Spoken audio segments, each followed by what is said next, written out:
Good morning and welcome everyone to the Money Control live stream. You're watching the opening bell and I'm your host Nikki Mulchandani. Well, Happy New Year to all of you there. But Indian equity markets, they have geared up for a somber start on the first trading session of 2024. Trade is expected to remain thin. Global markets are shut across.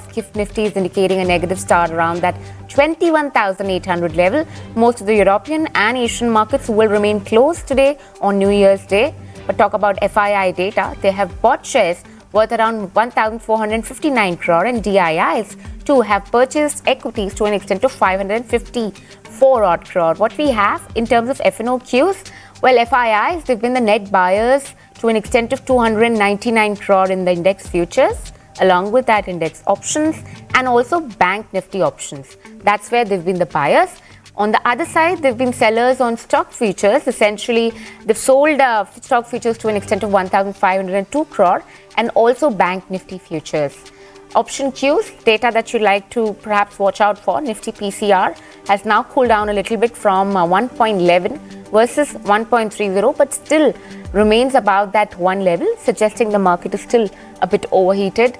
A bit of correction that crept in the previous session, last trading session of the year, and we expect the somber trend to continue. What we have in terms of F&O ban, what just still remains in the ban is Hindustan Copper. There is no new entry coming in for that one. But let's get going with strategies, levels and top recommendation of the day with Brijesh, who heads technical and derivatives retail research at IDBI Capital Markets and Securities. Good morning there and a happy new year to you.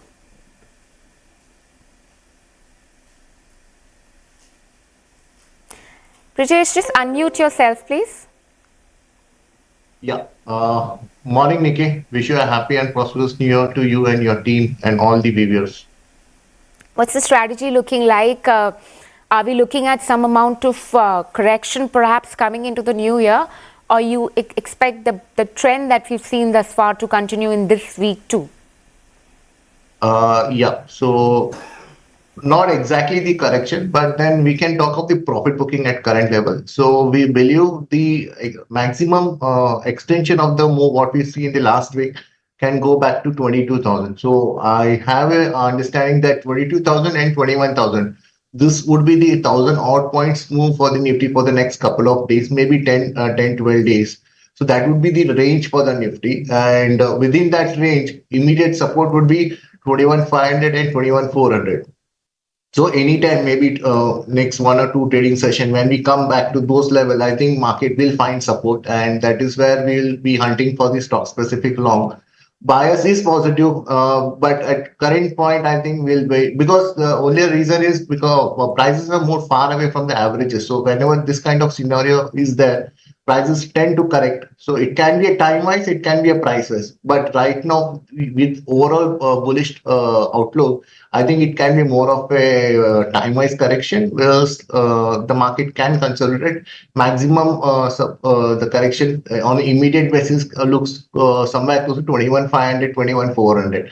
I believe at those points, I think market will find support, and then again some buying will pick up. On a larger note, 21,000 and 22,000. This would be the range for the Nifty specific. Sure. I'd also want to chat about Bank Nifty specifically because it's been an underperformer in the previous year. You think this year the trend can change anytime soon? That's the outlook for the complete year that I'm asking for. And also for this week and particularly for the day, how you think the strategy can shape up for this one? Nikki, for the day specifically, definitely I think there could be some negative bias, some 200 to 300 points of odd corrections can be seen maybe today, tomorrow. So definitely from at least start of the month, year, and everything looks slightly negative. This is again a profit booking. On a larger note, 46,000 was a breakout on the Bank Nifty and actually the breakout came. So I have an idea, basically, if as long as 46,000 levels are not broken, directionally we are not going to take any negative bias on the Bank Nifty. There can be some amount of correction from the current level 47,500 and 47,000. These are the immediate support levels. Even from the derivatives point of view, I think even if whenever the Bank Nifty corrects, I think it may come back to 47,000. Again, we are going to look for the buying opportunity at those points, because Bank Nifty on the higher side, I think 50,000 to 51,000. That would be the immediate upside. So on a larger note, 46,000 and 51,000. This would be the range for the bank Nifty. Bias is extremely positive, I think, for the entire year, and I think it's too early to comment. But then I don't have any negative bias as of now. All right, Brijesh, we're just going to come back to you in a jiffy and address the market open there first for you. Nifty 50, we are looking at a flat start coming in for the markets, pretty much in line with what we were anticipating. 21,700 mark, a little below that level. And with a bit of, I would say, just a flat start coming in for the markets. Bank Nifty, let's look at that, just to see some amount of traction is building in for that one. Well, a rather lackluster trend coming in for Bank Nifty. No surprise there, 0.25% of losses clocked in by Bank Nifty, a bit of underperformance coming in from there. Mid cap and small cap index, before we navigate our conversation to the top gainers and the top losers, well, the outperformance continues, at least from the broader counterparts. Mid cap is sitting with gains to an extent of 0.2%, and small cap index perhaps also participating a bit differently with gains to an extent of 0.5% out thereabouts. Well, let's also look at the trend which is shaping up for PSU banks along with real estate before we move on to the top gainers and the top losers. PSU Bank, of course, some degree of outperformance coming in for that one. Apart from that, let's pull up the top gainers and the top losers that we have on the list before we spearhead our conversation to the month of January and the insights that we get thereafter. BPCL, Coal India, Apollo Hospital, these are some of the top gainers that we have on the first trading day of the new year. Nestle India, DRL and Tata Motors, also some of the top gainers out there. Grasim along with Adani Ports and Adani Enterprises again make it to the list. Do bear in mind the fact that December auto sales number would be trickling in, and auto is the theme perhaps that you need to watch out for. Top losers out there, top losers Bharti Airtel, M&M and Axis Bank. These are some of the top losers that we have. A bit of pressure coming in from the financials like Axis Bank.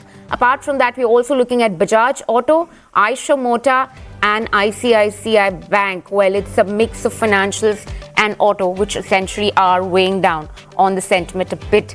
But we're going to navigate now our conversation to the broader issues, right? Or let's just say the events which are just a little more broader in nature.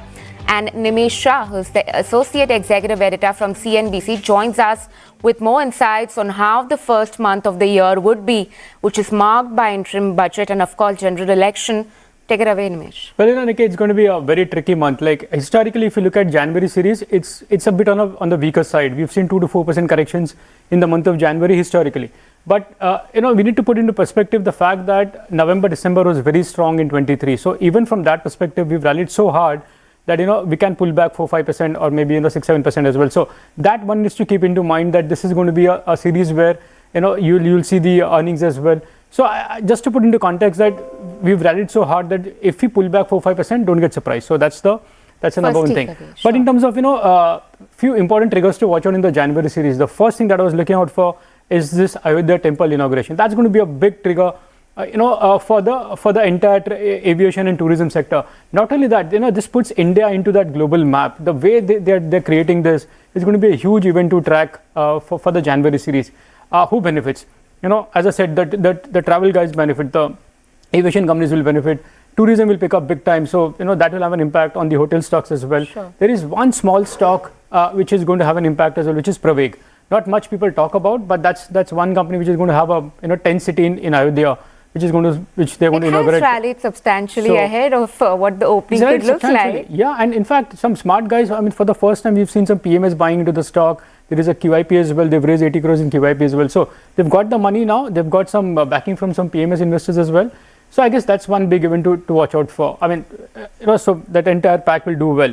The second big thing to watch would be the long-awaited FTA with the UK government, right? That's again going to have a significant impact on few sectors like alcohol. So United Spirits benefit largely from that, and also the fact that it's going to be an FTA for the textile sector as well. So all your Indian homegrown textile companies should benefit from that event if that has to happen, because the likes of Welspun has a large export to the UK market. So is Gokuldas Exports, and also I guess that's something to track as well in the January season. So these are the two big events to track. The other thing to track would be the PSUs. The PSUs overall has done very well in 2023.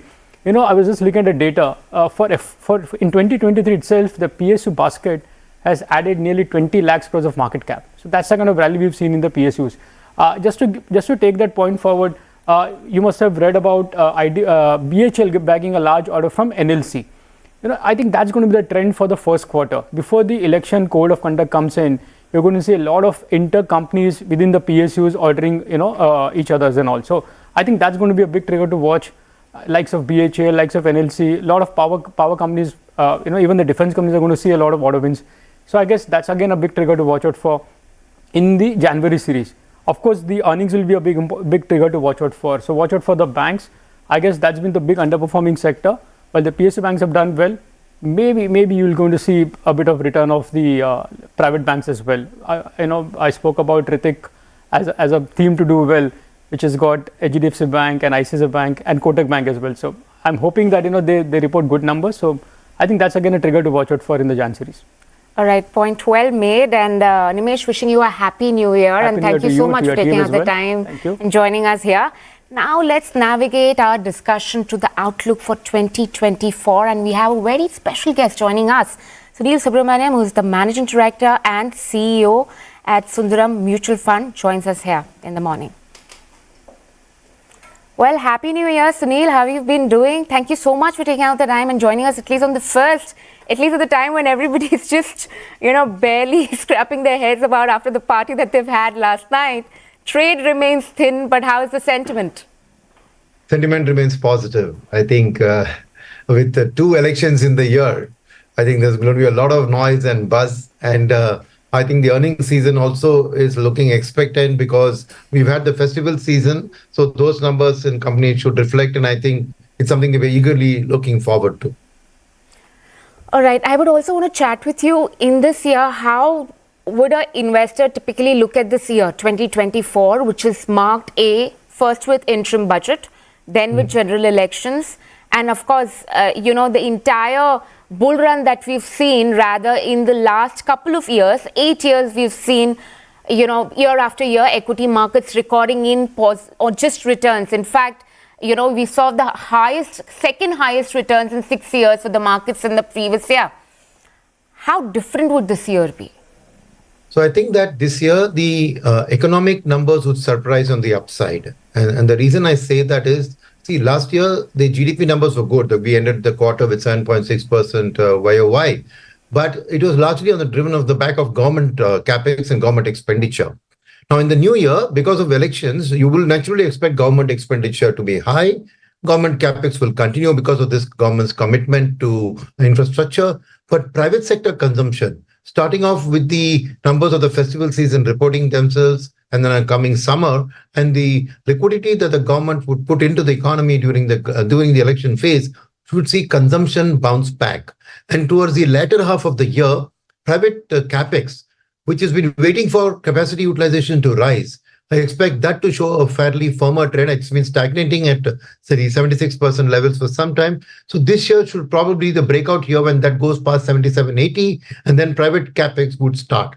So I think economically, from a GDP and EPS growth numbers, this should be a better year than last year.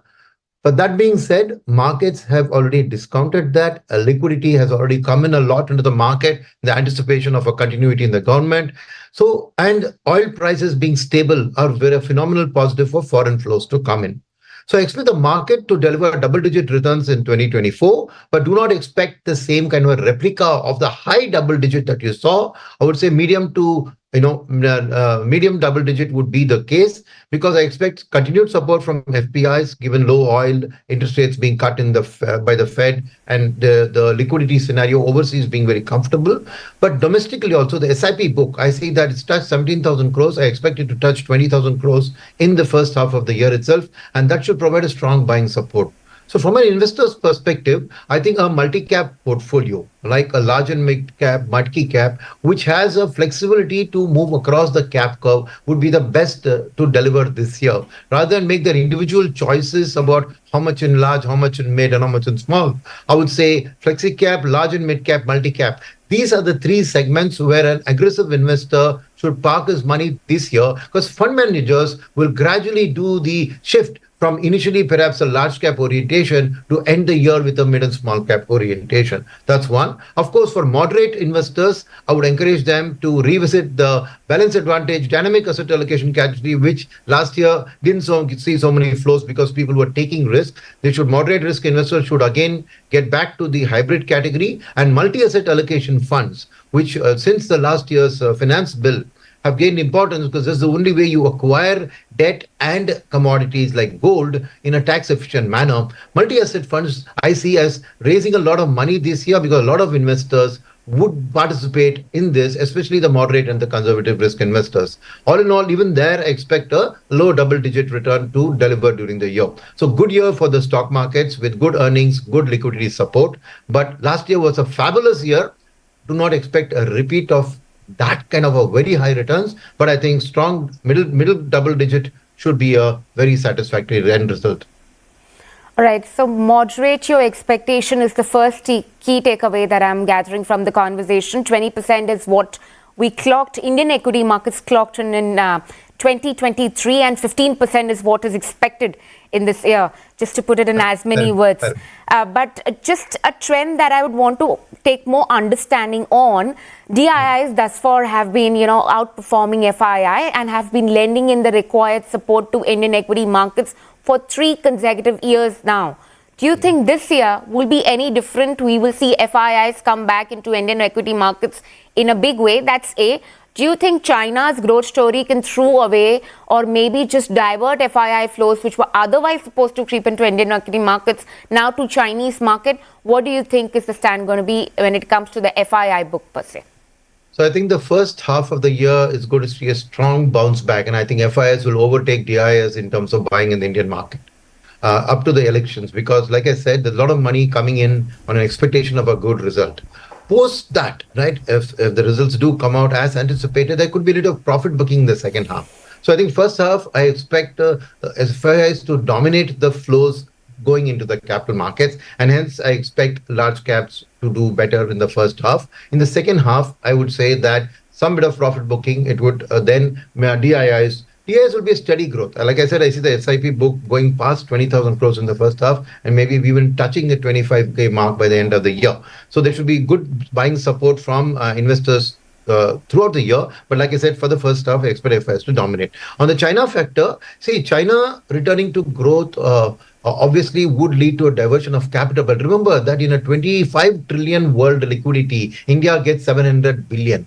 So we are a drop in that ocean. So it is within the emerging market pool, India has gained at the benefit of China. But remember that China is in turn dependent on US and Europe for their exports. China controls 13% of the world's exports. But the Chinese economic growth is linked to world economy reviving. And as far as the IMF is concerned, I think this year they are expecting a slowdown, and the signs of recession are already there in Europe, and US is, I think, 50-50 between a soft landing and a hard landing in terms of the expectation. The rate cuts seem to indicate a recession.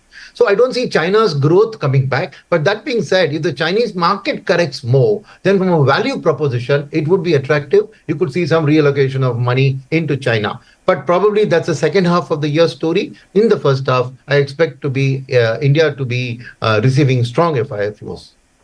Okay, so the first half you think we can see good FII flows, but do you see that actually also shaping up for the entire year, or you expect the second half to be rather dull after we're done past with elections? See, the second half of the year, the big election is the US election. So all attention would be on that and what it means, right? That's one.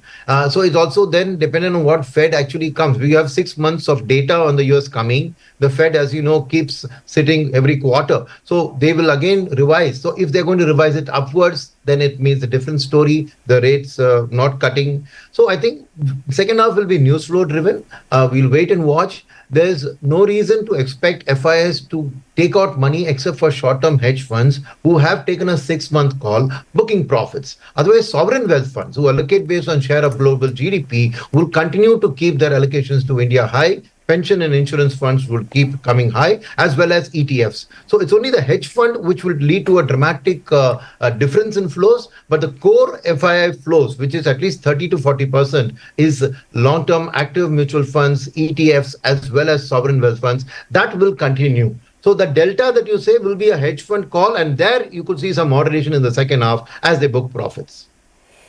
All right, that's the word. Of course, I'd also want to talk about the wall of worries for Indian equity markets for 2024. I'm sure you preempted this question already with the amount of, perhaps a little bit jittery trend that could play out ahead of general elections. That could be one. Oil being the second one. Of course, China's strategy being the third one. Which do you think, what all are the factors according to you which can otherwise throw the 15% return projection in a tizzy according to you? I think all the factors that you mentioned, a sudden sharp spike in oil, perhaps a reversal of trajectory of the slowdown. Right now, they've expected to say 75 basis points next year, 100 the following year, and 75 the following year. If that change in trajectory happens, that could reallocate FII capital. But I think for me, the significant risk in India is a lot of money has gone into the infrastructure related segments over the last 12, 18 months in the anticipation of a strong private sector capex revival. That's not yet happened because consumption hasn't picked up beyond. The V-shaped recovery in consumption you saw post the second wave hasn't sustained, it is flattened. Now, if that doesn't get up sharply, so watching consumption numbers in the first of the year, and if that doesn't get up sharply, then the infra story, if it's getting delayed, there could be profit booking by fund managers abroad and in India in infra, and saying we'll wait and come back into the sector later when the ground activity picks up. That could be a key trigger for volatility this year because, as you know, it's in the smaller cap space that infra stocks are higher. I think about 40% of the small cap index is infra. So the only thing I would say is this: during the year, we have to see ground level capex start in some form during the year. And that's the biggest risk because the valuations have run up a lot there and these earnings need to come in and support that. So that's one.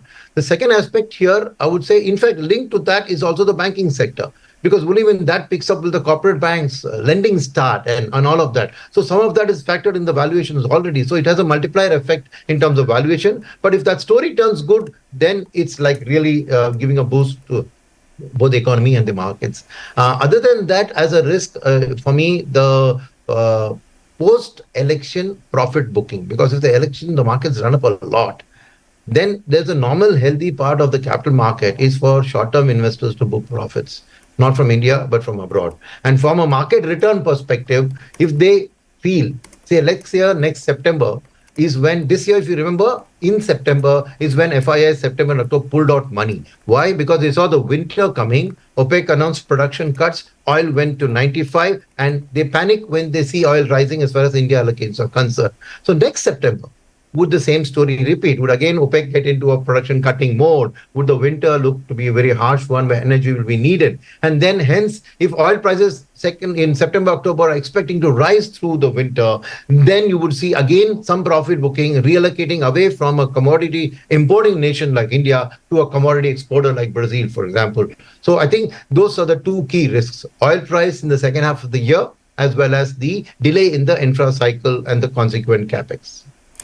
What are the themes that essentially would be in focus? Of course, it is also going to be a lower interest rate scenario that you are anticipating for 2024. Do you think financials will continue to be in focus? And there has been enough focus being placed on the real estate index too, which has been an outperformer in 2023. And perhaps some of the experts' opinion is just that the bull cycle is just begun for the sector. How would you look at it? So I think I agree with that. So for me, the biggest driver would be consumption. And that is not only because I expect festival season numbers to reflect strongly, I expect government spending to result in mass market consumption at the bottom of the pyramid, but also the fact that capital hasn't gone into consumption as much as it deserves because it's gone to infra. So when there's a zero-sum game, and when there's a limited amount, certain amount of capital, infra has been the darling. It's been the Cinderella story, right? India's infra drive, and while the government has continued it, private sector is not happening. So money which has gone there is deprived consumption of some amount of money. That's number one. Number two, with the return of the FII in the FMCG stocks, which are in the large cap index, would be a big attraction. So though their earnings growth rate doesn't really explode into the double digits, the fact is they're a safety pick for FIIs and for ETF monies that come from abroad. I expect consumption, large cap consumption through FMCG and mid cap and small cap consumption through consumer discretionary durables, auto, as well as housing that you mentioned. All of them as a broad as a pack, I expect to be the front runners this year in terms of the market. Financials you mentioned, see, I don't expect as strong a rate cut cycle from RBI as is happening abroad, right? Because RBI hasn't raised as much as the Fed has raised. Second is in India, inflationary trajectory coming below 4, which is what RBI has put as a bellwether to decide on cutting rates. Doesn't look like that's coming anytime soon. It's going to hover around the 5%, may not breach 4. So even if that's, the RBI will cut rate, because in India growth is strong. So a rate cut to boost growth is not needed. Rate cut is more of a currency management tool. And when you have Fed cutting rates, right, that's automatically a currency strengthening proposition. So RBI really doesn't need to do anything on the rate cut. And I expect a fairly quiet RBI from a rates cut cycle in this year. So Indian interest rates, I don't see them falling as much as international interest rates.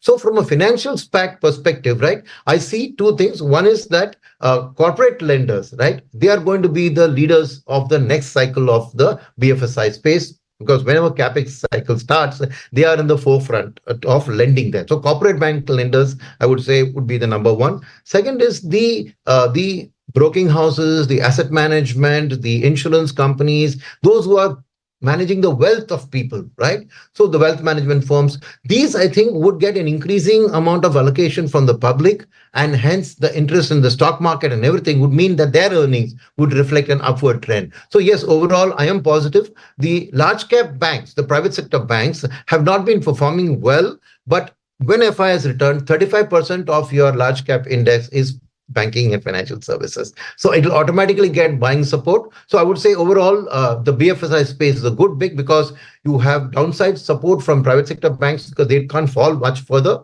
There is support, some upside from foreign flows, and corporate banks and wealth management side of the business, the savings and investment side of the business driving the growth this year. So consumption and banking and financial services are the two picks for me in terms of the sectors for this year.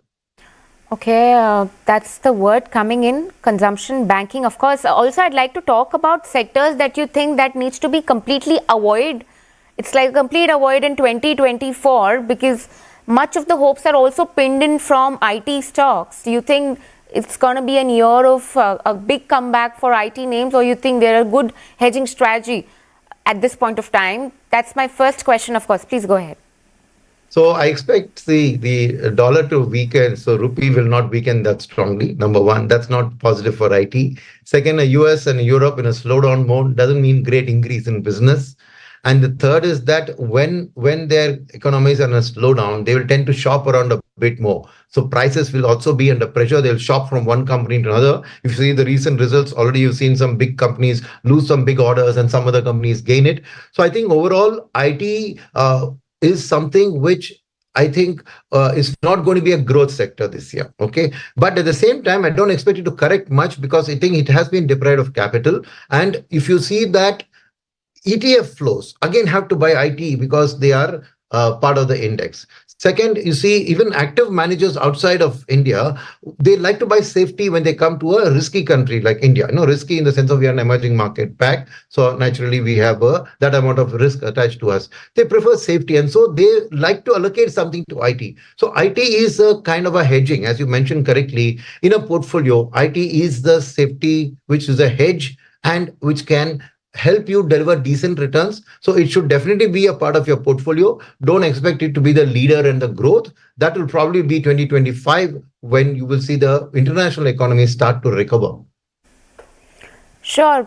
30 seconds on this one. The last question perhaps that I'm posing in. The 15% projections that you've suggested, does that also factor in at this point of time with the current levels that markets are sitting in? Let's just reverse the question, ask the current level at which the markets are sitting in. Do you think BJP win is already priced in? I think BJP majority is priced in. What will surprise the markets is a 400-seat kind of allocation. That will be a massive surprise, and that could be that. But if it's anything, the borderline between 270 to 300, the market will be a bit disappointed initially, but then they realize that the government has the majority to carry through reforms, but it's a sentiment issue. So I think the market is factoring something close to 300 to 350. 400 would be a positive surprise. 270 to 300 would be a negative surprise. All right, point well taken, and we're just going to leave it at that. Thank you so much for taking on the time and having this conversation with us. Thank you. Happy New Year to all. Happy New Year. Well, another interesting conversation that is lined up just for you, and this is a New Year special. Rhythm Desai of Morgan Stanley essentially tells us the 5 or the factors that you need to watch out for in 2024. Listen into the slice of this conversation. In terms of 3 or 4 things that are most important for markets to watch or markets will react to next year, what will be your order of priority? Okay, so of course elections. That I think is the most critical event. We have to keep watching oil prices. The oil price is above $110, $120. I think could hurt. Until then, I think we're okay. We need to watch the Fed because if the Fed decides that it's time to cut rates, and our US economist believes that's a June event next year, I think it will set the stage for the RBI to get less hawkish. Until then, I think the RBI's tendency will not to be preempting the Fed. But again, it will be inflation data dependent, and therefore inflation dynamic also plays a role here. So we keep a watch on that. I think earnings in large part will do quite okay. So that will not be a headwind or tailwind. It will be a slight tailwind for the market, but not a headwind. We need to watch for the US growth cycle. Again, our base case is that the US will soft land. That's something that's happened often in the last 100 years. So it's quite a unique outcome. And if the US does soft land, I think it sets us up quite well. As you know, I think India will do very well in that situation. So I think you keep an eye on that. I think you keep an eye on China. Because if Chinese growth comes back, it will have its pushes and pulls on commodity prices, on export pricing. So there are a lot of moving parts to China's outcome in the short run. All right, that's the word coming in. Soft landing in US apparently will augur well for the markets. Not happen in the last 100 years, but if it does happen, will extremely augur well for Indian equity market. But with this, it's a wrap, and goodbye from the entire team who puts this piece together. Thank you so much for watching. Please do post your feedback for us in the comment section below. Follow us on the link at the bottom of your screen. And for rest of the updates, stay tuned into moneycontrol.com and Money Control app.